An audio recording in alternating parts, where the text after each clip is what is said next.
Le Mali, le Burkina Faso et le Niger envisagent de se retirer de la Cour pénale internationale, la CPI. Vous connaissez ce magazine, il a l'habitude des fausses et du faux. Ils ont publié un article intitulé « Ne nous y trompons pas, l'AES fait encore rêver les Africains ». L'enquête citée dans ce texte, menée dans 6 pays voisins du Sahel, montre un soutien massif au principe de cette union et à ses premiers résultats concrets. Les Africains soutiennent ça. Et tout indique que ce type de constat ne va faire que s'intensifier dans les prochains mois et les prochaines années. Voici sans doute les 3 militaires les plus populaires actuellement en Afrique. Le général nigérien Abdourahmane Tiani, le général malien Assimi Goïta et le capitaine burkinabé Ibrahim Traoré. Souverainistes, ils ont renversé leur gouvernement, chassé les armées françaises, américaines et onusiennes de leur pays. Ils ont quitté la communauté ouest-africaine, qu'ils accusent d'être à la botte des Occidentaux, et ont juré de traquer et de déloger eux-mêmes tous les groupes armés du Sahel. Ils ont promis de créer une confédération et une force unifiée, de reconquérir leur territoire et de s'entraider pour se développer. Dans les faits, ils ont réussi tout au moins à démontrer leur capacité à s'unir pour une cause en matière de sécurité, en matière de défense. Pour le Mali, ce qu'on appelle la reconquête territoriale est en cours. Le Burkina, le président a mis l'accent sur l'industrialisation, la transformation sur place, la souveraineté, une nouvelle orientation politique. Parce que notre problème, c'est de nous libérer, c'est d'avoir la souveraineté enfin. Le Mali, le Burkina Faso et le Niger envisagent de se retirer de la Cour pénale internationale, la CPI. Cette décision a été discutée lors du sommet extraordinaire des ministres de la Justice des 3 pays tenu le 16 septembre 2025 à Niamey. Le premier ministre par intérim du Niger, le général Mohamed Toumba, a expliqué vouloir redéfinir leur appartenance au statut de Rome qui a institué la Cour pénale internationale. Déjà, qu'est-ce que l'Afrique cherche dans les affaires qui concernent Rome? Selon les médias locaux, les textes sont déjà prêts et une annonce officielle pourrait intervenir dans les prochains jours, donc c'est imminent.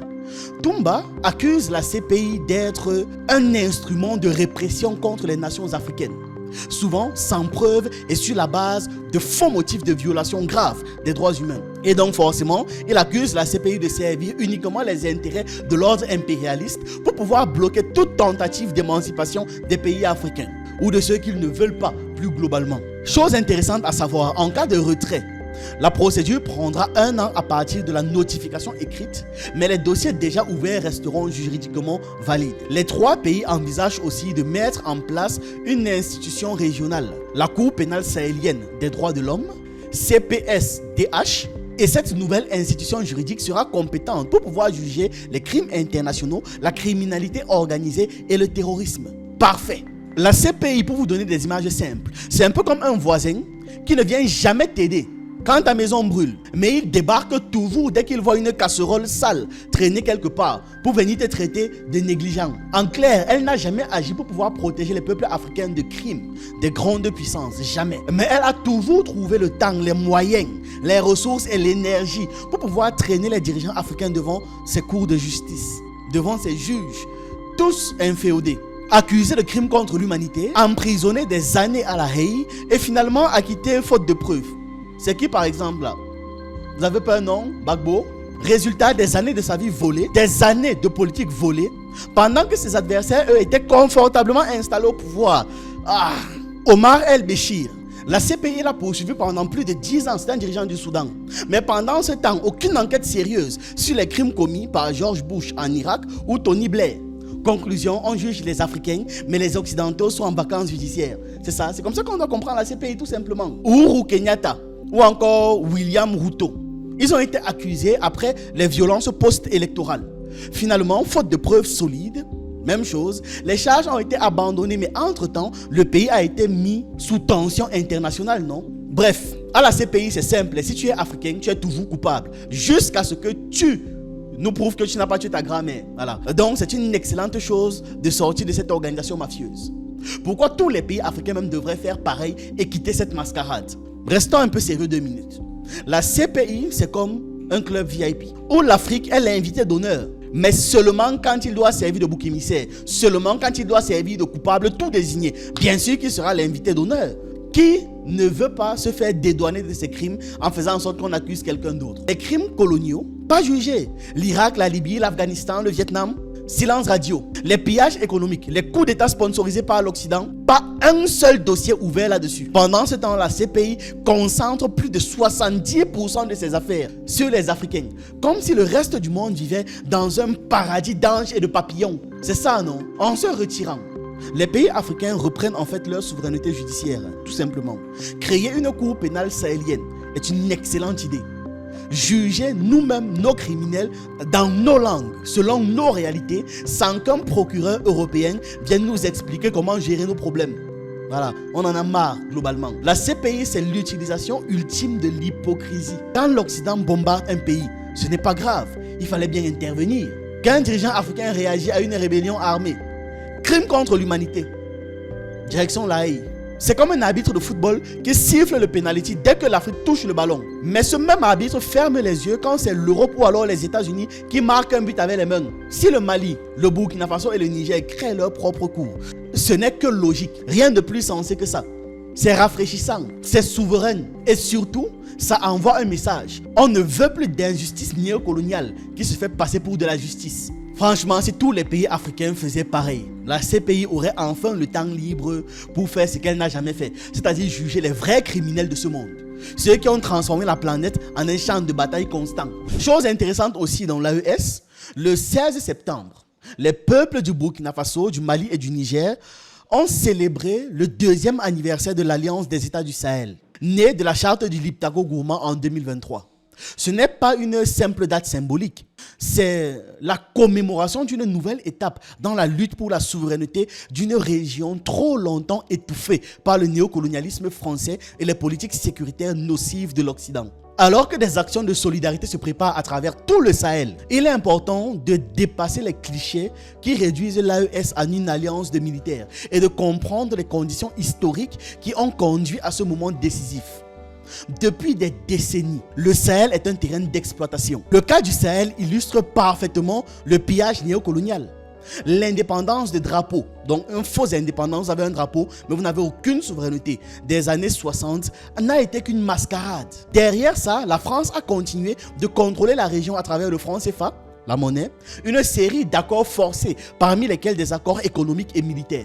L'accord de 1961 avec le Niger par exemple a donné à Paris la main mise sur les installations militaires, sur les ressources stratégiques comme l'uranium, tout en offrant aux entreprises françaises des privilèges fiscaux. Ce système a brisé la souveraineté budgétaire des États sahéliens, provoquant pauvreté, sous-développement et instabilité, tout ça aggravé par ceux-là même qui prétendaient apporter la sécurité. Les chiffres parlent d'eux-mêmes. En 2023 par exemple, le PIB par habitant du Niger était médiocre. Et près de la moitié de la population vivait sous le seuil de pauvreté. C'est le résultat direct d'un système d'extraction conçu pour enrichir l'extérieur, pas les pays. Pendant des décennies, des compagnies françaises ont exploité l'uranium et l'or du Sahel en ne laissant que des miettes. En 2010, le Niger n'a perçu que 13% de la valeur réelle des exportations de son propre uranium. 13%. À cette exploitation économique s'est ajoutée une crise sécuritaire organisée par l'Occident. L'intervention de l'OTAN en Libye, en 2011, a ouvert les vannes d'un trafic d'armes, d'humains et de combattants dans toute la région. Les opérations militaires françaises comme Barkhane n'ont absolument rien arrangé. Pire, parce qu'au contraire, la violence a explosé. Et c'était le but. Ils ont fait ça pour ça. En 15 ans, le nombre de morts liés au terrorisme a bondi de 2860%. Pas de 100%, pas de 200%. De 2860%. Pour les populations, la conclusion est claire. Ils ont utilisé le poison, donc ce qui cause la maladie, pour soigner la même maladie. Le constat, il était évident. C'est donc dans ce contexte d'État affaibli, dans ce contexte d'ingérence étrangère et de colère populaire qu'est née l'Alliance des États du Sahel. Les prises de pouvoir militaire au Mali en 2020, au Burkina Faso en 2022 et au Niger en 2023 n'ont pas été de simples coups d'État motivés par l'ambition personnelle d'élite, mais de véritables interventions militaires pour la souveraineté. Ces mouvements incarnés par une nouvelle génération de jeunes officiers patriotes tels qu'Ibrahim Traoré au Burkina Faso ou alors Assimi Goïta au Mali se sont appuyés sur la mobilisation massive d'un peuple fatigué du vieil ordre colonial. Comme affirme le rapport récemment publié par l'Institut tricontinental d'investigation sociale, le Sahel cherche la souveraineté. Point. Oui, le Sahel cherche la souveraineté. Point. Les grandes mobilisations populaires à Bamako, à Ouagadougou et à Niamey, après le renversement des régimes soutenus par l'Occident, ont montré à quel point les peuples réclament un véritable changement. Les foules ne sont pas descendues dans la rue pour suivre aveuglement un nouveau pouvoir. Prenons l'exemple du Niger. Les militaires qui ont pris la tête du pays sont souvent exposés aux dangers du front. Ils sont mal protégés, avec des salaires dérisoires, alors qu'ils affrontent des attaques terroristes, parfois liées au réseau français toujours. Mais vous voyez qu'ils n'ont pas pris le pouvoir en agissant seuls. Ce sont les organisations populaires qui ont mené la contestation en exigeant l'expulsion des forces françaises et en prenant pour cible les garnisons de l'ambassade française. Ce n'est pas une simple explosion de colère anti-française, mais c'est le rejet global d'un système qui, pendant trop longtemps, a nié au peuple du Sahel sa dignité, son droit de décider par lui-même. Donc il faut bien qu'il réagisse d'une manière ou d'une autre. L'AES apparaît comme bien plus qu'une alliance militaire. C'est un projet politique, une tentative audacieuse de tracer une nouvelle voie fondée sur le panafricanisme, l'utopie et une opposition ferme à l'impérialisme. En seulement 2 ans d'existence, l'AES a obtenu des résultats notables. Le départ forcé des troupes françaises des 3 pays membres a marqué une victoire historique contre le néocolonialisme en Afrique.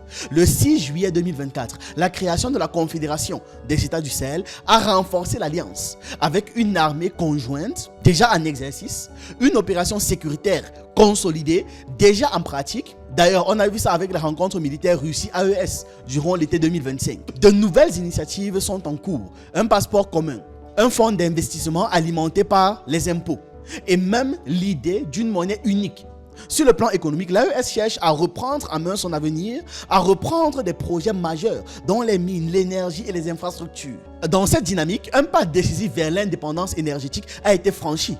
Entre juin et juillet 2025, Rosatom, l'entreprise publique russe du nucléaire, a signé des accords avec les 3 pays pour pouvoir développer un cycle nucléaire d'uranium complet, c'est-à-dire depuis l'extraction de l'uranium au Niger jusqu'à l'installation de réacteurs au Burkina Faso et au Mali. Ces initiatives s'ajoutent à une longue série d'accords bilatéraux, de nouveaux partenaires et à des réformes internes. En 2023, le Mali et le Burkina Faso ont adopté de nouveaux codes miniers, augmentant la part de l'État et supprimant les avantages fiscaux hérités de l'époque coloniale aux entreprises des pays coloniaux. Le Niger, de son côté, a lancé un audit complet de ses contrats miniers afin de renégocier sur des bases plus équitables. Mais le projet de l'AES n'est pas seulement économique ou militaire. Il s'accompagne aussi d'une rénovation idéologique. Voilà. Le Burkina Faso, par exemple, s'inspire de l'héritage de Thomas Sankara pour promouvoir l'autosuffisance alimentaire et l'engagement citoyen. Des programmes nationaux de volontaires permettent de construire des barrages. Et la première usine de transformation de tomates du pays a été, par exemple, lancée pour pouvoir réduire la dépendance aux importations. Dans le même esprit, il y a une vaste campagne de reboisement qui a permis de planter 5 millions d'arbres en une seule journée, le 21 juin 2025.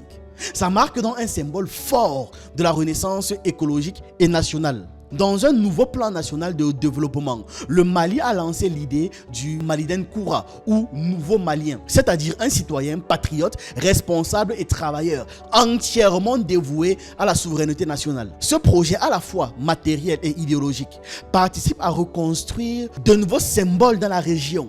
Le drapeau de l'AES, par exemple.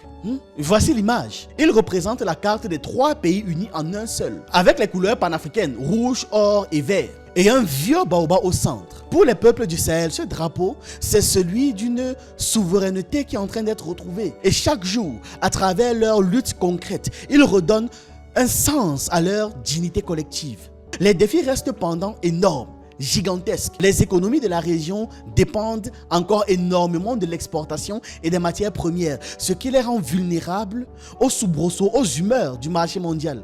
C'est pas bon et ils travaillent déjà pour ça. La sécurité, bien qu'en nette et en fulgurante amélioration dans certains secteurs, demeure quand même fragile. Et les forces impérialistes, loin de rester passives, continuent d'exercer des pressions, de tenter des attentats, des assassinats, d'organiser des rébellions. Pourtant, réduire la réalité du Sahel à cette difficulté, ce serait passer à côté de l'essentiel. Les peuples n'attendent pas un sauveur venu d'ailleurs. Les peuples du Sahel n'attendent plus ça. Ils ont décidé de prendre en main leur propre destin. Le prochain anniversaire de l'Alliance des États du Sahel, donc l'année prochaine, ça va être l'occasion de saluer le courage de toute cette vision et de refaire un bilan sur 12 mois de tout ce qu'ils ont réalisé. Comme le rappelait souvent Sankara, Dans une citation très célèbre, reprise par Ibrahim Traoré, un esclave qui n'est pas capable de se libérer de lui-même ne mérite aucune compassion, ne mérite pas qu'on s'apitoie sur son sort. Les peuples du Sahel, eux, ont pris les rênes. Oui. Il fut un temps où la propagande occidentale s'acharnait à présenter l'alliance confédérale des États du Sahel comme étant une aventure marginale, isolée ou alors vouée à l'échec tout simplement. Mais les faits parlent d'eux-mêmes. Avec le temps, même les relais médiatiques occidentaux sont contraints de reconnaître l'ampleur de l'influence de l'AES qui dépasse largement les frontières des 3 pays fondateurs et s'impose comme un symbole panafricain. Pour les régimes occidentaux et leurs réseaux médiatiques, il est évidemment plus commode d'expliquer leurs propres échecs en accusant leurs rivaux géostratégiques. Ils vont accuser la Russie, ils vont accuser la Chine ou encore d'autres puissances émergentes.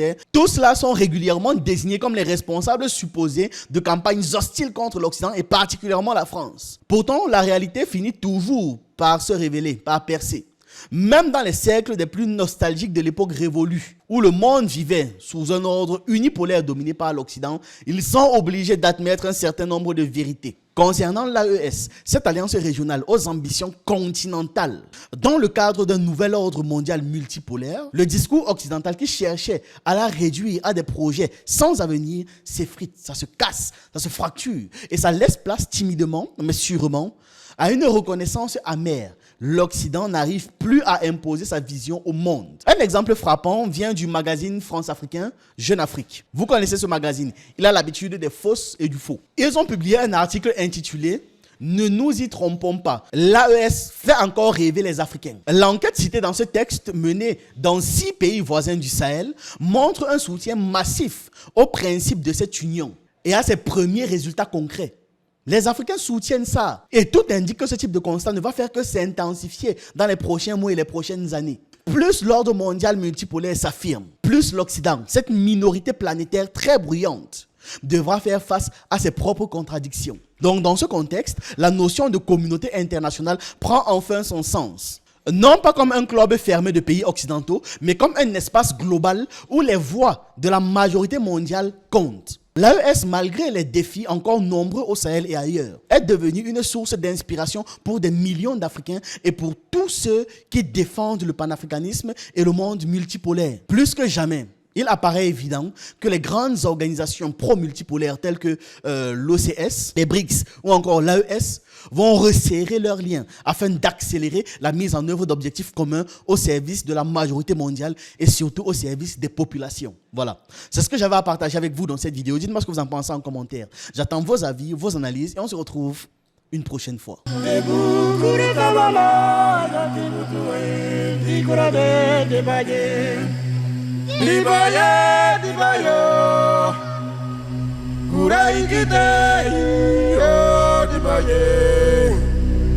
Oh, abayi, oh, yanda mabaya.